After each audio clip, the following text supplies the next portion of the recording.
Olá, pessoal, tudo bem? Aqui é o professor Norberto Salomão, professor de História. Vamos falar um pouquinho mais sobre Idade Média. Desta vez falaremos sobre o Império Bizantino. O Império Bizantino corresponde ao antigo Império Romano do Oriente e ele conseguiu sobreviver 1000 anos a mais do que o Império Romano do Ocidente. Enquanto o Império Romano do Ocidente decaiu no século V, em 476 depois de Cristo, o Império Romano do Oriente só vai decair em 1453, com a tomada de Constantinopla pelos turcos otomanos. Vamos dar uma olhadinha aqui no nosso material, ok? Muito bem. Aqui está, já coloquei de início aí a igreja de Santa Sofia, não é? Igreja cuja construção foi concluída pelo imperador Justiniano, o imperador mais destacado, não é? Veja que aqui depois você tem minaretes, você tem detalhes que são da cultura islâmica, porque é bom lembrar que aqui onde está Constantinopla, atualmente Istambul, na Turquia, foi dominada pelos turcos no século XV. Vamos avançar aqui, né, no nosso estudo. Vamos ver aqui? Beleza. Bom, crise do Império Romano, né, no século IV, o Império Romano já dava sinais de que ele entraria em declínio, né, enfraquecimento das defesas romanas, crises internas, e tudo isso favoreceu o quadro de ondas de invasões bárbaras, né, as ondas de invasões bárbaras. Muito bem. Diante disso, o imperador Constantino, que é um dos três grandes imperadores do declínio do Império, né, quando o Império Romano estava em crise, três imperadores se destacaram: Diocleciano, Constantino e depois o Teodósio. Né? O Constantino estabeleceu duas sedes administrativas. Não era ainda, viu, gente, a divisão definitiva do Império Romano. Tá? Uma sede em Roma, eventualmente Milão, né? Porque durante o verão em Roma o mau cheiro era muito grande, e a outra sede em Bizâncio, uma antiga cidade construída pelos gregos no século VII a.C., mas que tinha posição muito estratégica. Né? Depois passou a se chamar Constantinopla, a antiga cidade de Bizâncio. Depois passou a se chamar Constantinopla e atualmente é Istambul, lá na Turquia. Istambul, na Turquia, ok? Processo de divisão do império vai se dar mais tarde com o imperador Teodósio em 395 depois de Cristo. O imperador Teodósio consolidou essa divisão. O império foi dividido entre seus dois filhos após sua morte, né? Os filhos Arcádio e Honório. O Arcádio ficou com a parte do Império Romano do Oriente e o Honório com a parte do Império Romano do Ocidente. Aqui para você poder visualizar, né? Eu vou passando aqui meu marca-texto, nessa faixa. Então, a parte de cá, o Império Romano do Ocidente, capital Roma, está aqui, ó. E a parte de cá, Império Romano do Oriente, capital Constantinopla, antiga Bizâncio, depois Constantinopla, atual Istambul. Perfeito? Olha, o Império Romano do Oriente, ele conseguiu sobreviver mais tempo que o Império Romano do Ocidente. Agora, por quê? Né? Que elementos teriam marcado essa possibilidade maior? Então, a gente colocou aqui, ó. Isso é explicado pelos seguintes fatores. Ó. Ter uma cultura mais urbana, enquanto lá no Ocidente prevaleciam latifúndios, agricultura escravista, né? Intenso desenvolvimento do comércio, então uma sociedade mais mercantil, isso garantiu uma melhor arrecadação de recursos e um fortalecimento do poder central. Né? Olha aí, ó, predomínio de mão de obra livre, apesar de existir escravos, a prevalência era da mão de obra escrava livre. Isso garantiu uma relativa estabilidade e mais recursos financeiros. Tá bom? O poder político mais centralizado, conseguia garantir maior estabilidade política e social e, com isso, conseguia controlar as invasões. As invasões. tá? Com tributos e, às vezes, até com pagamento para mercenários estrangeiros. Perfeito? Olha, um exemplo dessa política foi a do imperador Teodósio II, não é aquele Teodósio lá de Roma antiga, tradicional, não. Já é o Teodósio aqui do Império Bizantino, Teodósio II. É que, com o objetivo de afastar os bárbaros, ele paga tributos aos hunos, os hunos do Átila, né? Os hunos que vinham invadindo ali aquela região do Império Romano do Ocidente, pagou 159 quilos de ouro e conseguiu se livrar dessa invasão. Né? O imperador do Oriente, o Teodósio II, ele fortaleceu as muralhas de Constantinopla, justamente para impedir invasões. E aqui nós temos a imagem dessas muralhas de Constantinopla. Aqui eu coloquei uma gravura mostrando uma tentativa de invasão sem sucesso. Quer dizer, isso protegia muito a cidade. Olha, esses muros eles foram suficientes para defender a cidade até o século XIII, até 1204, quando houve a invasão da Quarta Cruzada, ou Cruzada do Comércio, liderada aí pelas cidades de Gênova e Veneza. A Quarta Cruzada dominou lá no século XIII o Império Bizantino. Bem, vamos à frente. Olha bem, pessoal, apesar de ter feito parte do Império Romano, o Império Bizantino, como vai ser chamado na Idade Média, o Império Romano do Oriente. Império Romano do Oriente, né, teve aquela divisão, Império Romano do Ocidente, capital Roma, Império Romano do Oriente, capital Bizâncio, Constantinopla, atualmente Istambul. Desenvolveu-se a partir de tradições culturais distintas das existentes em Roma. Então, a gente vai observar aqui, olha, que ali havia uma influência mais forte da tradição cultural grega. Lá eles eram bilíngues, eles falavam o grego e o latim, né?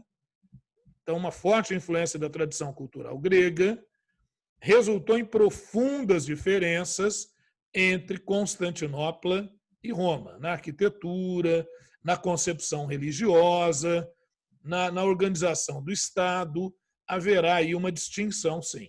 Tá? E a gente deu como exemplo o idioma. Né? Constantinopla falava preferencialmente o grego, apesar de serem bilíngues, falarem o grego e o latim, mas preferencialmente o grego. E lá em Roma, né, no Ocidente, a língua era o latim, que depois passa a ser a língua também da Igreja Católica Apostólica Romana. Bom, as diferenças culturais, essas diferenças culturais, vocês estão vendo que eu vou colocando sempre em negrito, porque aí você já tem uma síntese do tópico. Né? As diferenças culturais levaram ao surgimento de divergências entre as duas igrejas.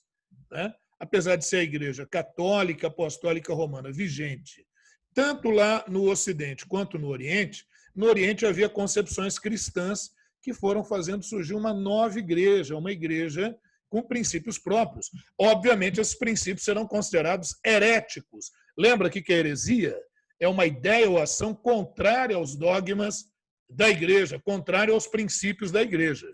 Então, lá no Império Bizantino, questionavam, por exemplo, a veneração às imagens religiosas. A isso a gente chama de iconoclastia. Então, a iconoclastia é considerada uma heresia bizantina. E o outro aspecto é que negava que Jesus tivesse uma dupla natureza, uma humana e outra divina. Eles entendem que a natureza humana foi absorvida pela divina, então eles valorizavam apenas a natureza divina.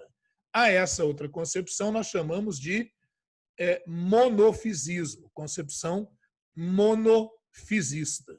Okay? Então, aqui, ó, iconoclastia questionam a adoração de imagens. E a contestação à dupla natureza, monofisismo. A Igreja Cristã de Constantinopla estava sujeita à autoridade do imperador bizantino. Então, o imperador bizantino ele controlava não só a política, mas ele controlava também a igreja. Daí o termo César, né, domínio político, papismo para o domínio religioso. Então, Césaropapismo foi uma marca dos governantes lá do Império Bizantino. Agora, dentre esses imperadores bizantinos, destacou-se a figura do imperador Justiniano. Destaque aí para o Justiniano. Governou no século VI, entre 527 a 565 depois de Cristo. A organização política do Império foi caracterizada por uma monarquia hereditária, uma teocracia, ou seja, o governante era considerado um representante de Deus, e aí, como mistura o aspecto político e religioso, o césaropapismo. O governo foi extremamente centralizador, isso lá no Império Romano do Oriente. Veja que, enquanto isso, nós já vimos em aulas anteriores, lá na Europa Ocidental, lá onde era o Império Romano do Ocidente, está se fragmentando em vários reinos bárbaros, o que favorecerá o desenvolvimento do feudalismo lá no Ocidente. Professor, então aqui no Império Romano do Oriente não houve o feudalismo? Aqui não. Então, governo centralizador e intervencionista. O controle era rígido, o imperador tinha esse controle rígido sobre a igreja, sobre o exército, sobre a corte, a administração, o sistema fiscal e econômico, ou seja, um poder bastante centralizado. O centro político era Constantinopla, antiga Bizâncio, atual Istambul. Comandava uma vasta região com muitos povos, dominava vários povos. A partir de 527, o Império de Justiniano foi o que mais se destacou. Os principais eventos. Pretendeu unir o Oriente com o Ocidente. Então, ele vai conquistar áreas, ele vai avançar ali para a região do antigo Império Romano do Ocidente, que vai gerar um certo problema, porque lá os francos germânicos já estão se organizando com o seu reino. Nós vamos ter um expansionismo militar e territorial do Justiniano. Então, aí ele vai avançar sobre as áreas do sul da Península Itálica e do norte da África. Eu acho que eu coloquei aqui um mapinha para você dar uma olhadinha. Então, veja aqui, o que está nessa cor mais escura aqui é a área antes do reinado do Justiniano. E a parte mais laranjada aqui, alaranjada, essa é a parte já que o Justiniano avançou. Veja que ele chega até o sul da Península Ibérica, norte da África, áreas aqui da Península Itálica. Então, ele consegue realizar conquistas importantes. O Justiniano ele era casado com Teodora, que era uma dançarina. Muitos criticaram quando ele buscou esse casamento, mas a Teodora, apesar de ser uma figura bem polêmica, ela teve total participação, total influência no governo do Justiniano. Ela é que o aconselhava, era a principal conselheira do Justiniano, e foi a partir desses conselhos também que o Justiniano ergueu magníficas obras públicas lá em Constantinopla. Aqui está o Justiniano e aqui a sua esposa Teodora. Muito bem. Estabeleceu uma política de altos tributos para poder sustentar aquela expansão toda que nós vimos no mapa. Para ele poder expandir, eram necessários recursos. Agora, essa política de altos tributos ela acabou gerando o quê? Revoltas populares. Começou a gerar uma insatisfação grande em relação ao Justiniano. E aí o Justiniano vai enfrentar uma das maiores rebeliões lá da região. Ele vai enfrentar a revolta de Nice, ou revolta de Nica, em 532 depois de Cristo. Tá bom? Olha aí. Lá eles adoravam as corridas de cavalo no hipódromo em Constantinopla, e é a partir desse hipódromo que nós vamos ter aqui uma imagem retratando a revolta de Nice. O aluno pode observar lá atrás, só peraí, professor, mas aí está lembrando aquela marca esportiva, Nike, isso, na pronúncia anglo-saxônica, Nike. Em inglês, Nike. Mas em grego, Nike é a mesma palavra, significa vitória, vitorioso, êxito, é a palavra. Agora vamos ver por que disso.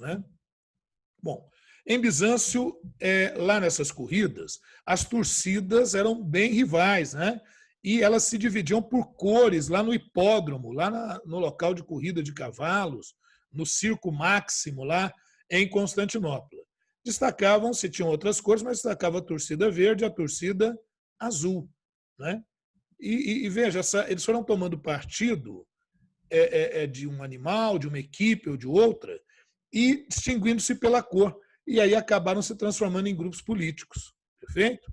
Os imperadores tinham tentado enfraquecer um grupo apoiando o outro, sabe? Aquela política do dividir para dominar. O Justiniano se recusou a fazer isso. Não vou fazer isso, não vou fazer esse jogo. O imperador aqui sou eu que mando. E aí ele buscou uma postura bem autoritária, o que revoltou tanto aos verdes quanto aos azuis. E aí, numa das corridas de cavalo, o Justiniano foi lá porque havia uma equipe que tinha cavalos seus ali para correr, e os cavalos terminaram praticamente empatados. Era costume, nessas corridas, quando os cavalos terminavam empatados, seja a corrida do cavalo sozinho, com o cavaleiro, né?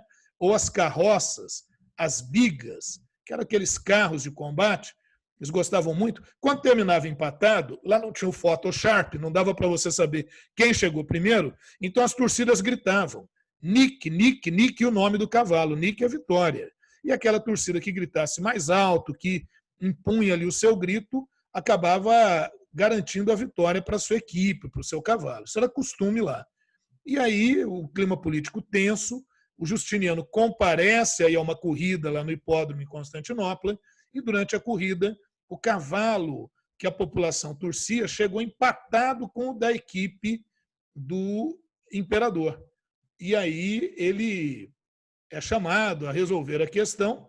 E aí, primeiro ele disse que os cavalos terminaram empatados, queria dar vitória aos dois, muito barulho ali. Ele falou, bom, então a vitória é do meu cavalo. Ah, para quê? Mas a decisão que ele falasse não seria bem recebida, né? A plebe, o povo enfurecido, rebela-se, começa um quebra-quebra no hipódromo, o imperador é obrigado a fugir do hipódromo com a esposa, a Teodora, mas a gente sabe que a causa da revolta não é uma corrida de cavalos. Isso aí foi apenas a gota d'água. E lembrar que as corridas de cavalos lá em Constantinopla, no Império Bizantino, elas envolviam mais do que meramente o esporte, envolvia a rivalidade entre dois grupos ou mais grupos políticos ali. Na verdade, o descontentamento era pelo autoritarismo do Justiniano e pela política de altos tributos. Bom, aí ele falou para a esposa Teodora, vamos fugir, vamos embora, porque isso aqui está uma loucura. Mas a Teodora, uma mulher muito determinada, se recusou a fugir. Ela disse o seguinte, olha, ainda que a fuga seja a única salvação, eu não fugirei, pois aqueles que usam a coroa não devem sobreviver à sua perda. Quer dizer, quem tem a coroa tem que defendê-la até a morte. Se quiseres fugir, César, né, imperador, foge, eu ficarei, pois a púrpura pode ser a cor vermelha, né, a cor lilás, a púrpura, que ela está se referindo ao sangue, é uma bela mortalha, quer dizer, eu defenderei a minha coroa com o meu próprio sangue. Aí o Justiniano falou, não, eu vou ficar, você me convenceu e tudo. Aí ela falou, então chama os teus generais e manda reprimir duramente esse movimento. E assim foi o que o Justiniano fez, né?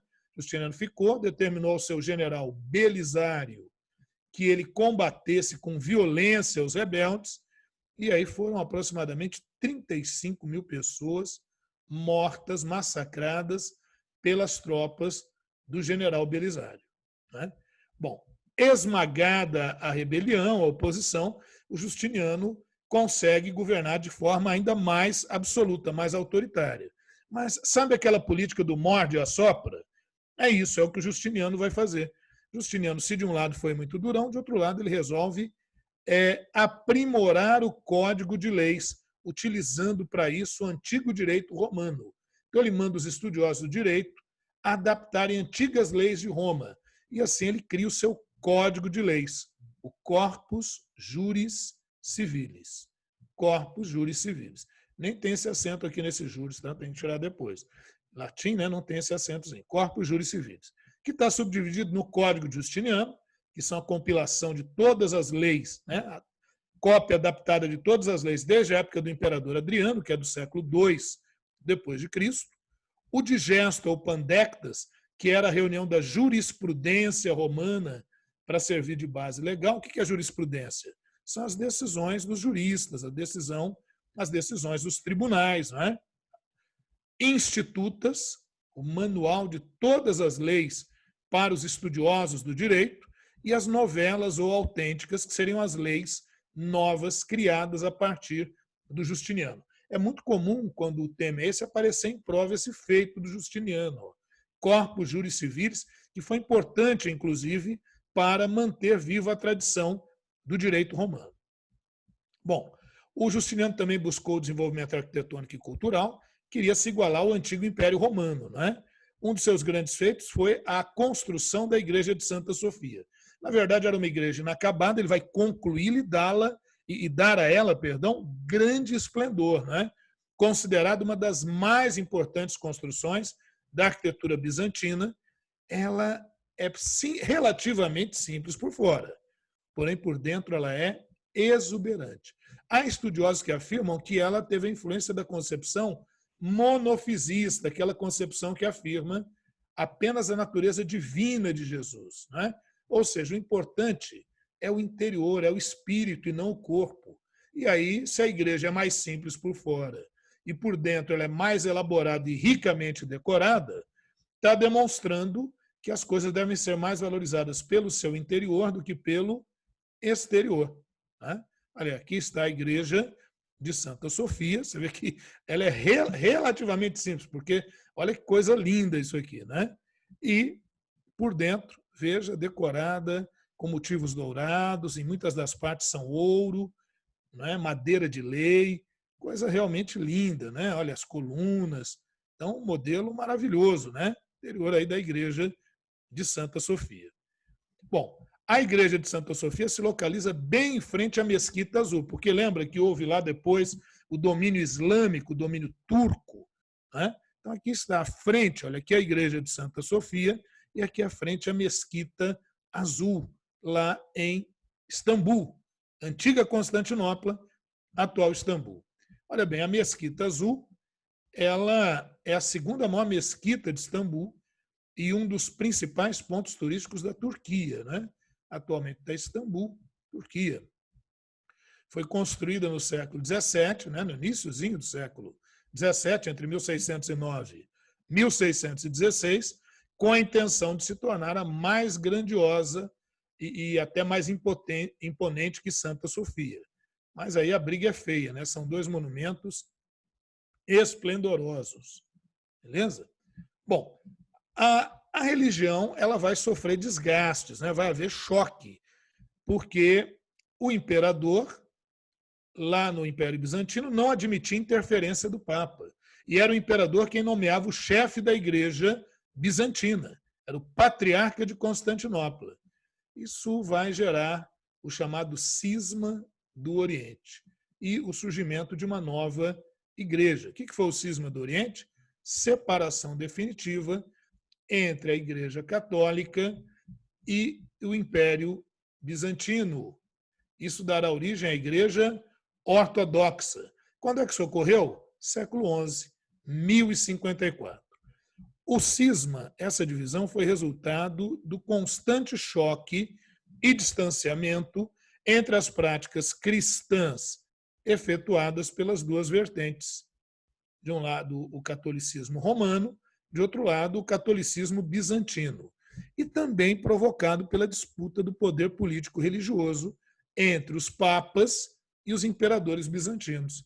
Então, esses atritos, ao longo de alguns séculos, foram se desgastando até que no século XI, finalmente a divisão. Olha bem, antes da cisma, cisma significa divisão. Havia uma unidade relativa entre as duas igrejas. A partir de Roma, o Papa exercia autoridade máxima. Porém, havia autoridades religiosas regionais com grande poder. Patriarca de Alexandria, no Egito, Patriarca de Constantinopla. O Patriarca de Alexandria vai perdendo gradativamente a sua importância quando o Egito foi anexado ao Império Islâmico, ao Império Muçulmano. O cisma do Oriente ocorreria em 1054, após o Patriarca de Constantinopla, Miguel Cerulário, ser excomungado pelo Papa. E aí ele vai também excomunga o Papa. Há uma excomunhão dupla. Professor, eu não sei o que é excomunhão. É você expulsar da igreja e amaldiçoar. Com essa decisão, o Cerulário proclamou a separação oficial entre as duas igrejas, sob o argumento de que Roma não cumpria os princípios originais do cristianismo e que aqui sim, aqui se cumpriria à risca. Você sabe que uma coisa que é à risca, que é reta, que não abre brecha para vacilos, a gente diz que é ortodoxa. Né? Por isso o termo igreja cristã ortodoxa. Assim efetivou-se a igreja ortodoxa ou igreja católica do Oriente. Tá? Muito bem. Aqui nós temos a igreja ortodoxa, ela vai se difundir por vários lugares, na Rússia, na Turquia, na Grécia.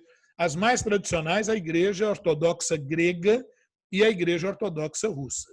Aqui, pessoal, não é que foi pintado assim na imagem, não.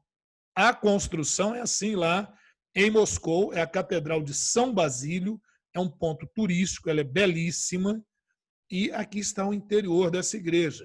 É um templo ortodoxo na Rússia. Aqui, uma catedral um pouco mais simples, a Catedral de São Jorge, em Istambul, porque depois houve o domínio islâmico, então as igrejas não podiam ser maiores do que as mesquitas, né? E aí vem essa igreja ortodoxa grega. O interior ela é mais simples por fora, o interior ricamente decorado também aqui, que você pode observar. Né? Bom, passado ali a questão da igreja ortodoxa, que nós já observamos, nós vamos ter depois o domínio sobre Constantinopla pela Quarta Cruzada. Quarta Cruzada, entre 1202 e 1204, cruzada comercial, liderada pelo Duque de Veneza Dandolo. Nessa cruzada, os cristãos saquearam e conquistaram Constantinopla e formaram aí o Reino Latino, ou Reino Católico de Constantinopla, dominando ali por aproximadamente 60 anos. Houve grande mortandade de ortodoxos que se recusavam a se converter ao catolicismo romano. Agora, em 1261, crise lá na Europa, os europeus ocidentais não conseguiram manter o domínio sobre Constantinopla, os bizantinos recuperaram o domínio sobre a cidade. Mas sobre a cidade, porque grande parte do Império Bizantino já estava sob domínio turco. O que ainda restava como resistência era a cidade de Constantinopla. Então a gente vai observando aqui, olha, que a partir do século XIII, o Império vai ter grandes dificuldades de se manter, as crises internas são intensas e as ameaças, as pressões externas provocadas pelos turcos. Finalmente, em 1453, não foi mais possível resistir, os turcos otomanos dominaram Constantinopla. Isso vai ser um marco para o fim da Idade Média e início da Idade Moderna. Será aí o fim do Império Bizantino no século XV. A partir daí, a região é de domínio islâmico. Beleza? Muito bem, pessoal. É isso aí. Isso é o que nós tínhamos para falar aí sobre Império Bizantino. Quase não cai em prova com questões diretas, mas é importante que você tenha esse conhecimento para poder fazer ali aquela correlação de ideias, eliminar itens distratores, né? É isso aí. Continue estudando firme, eu volto com mais aulas sobre Idade Média. Fique ligado. Um abraço. Tchau, tchau.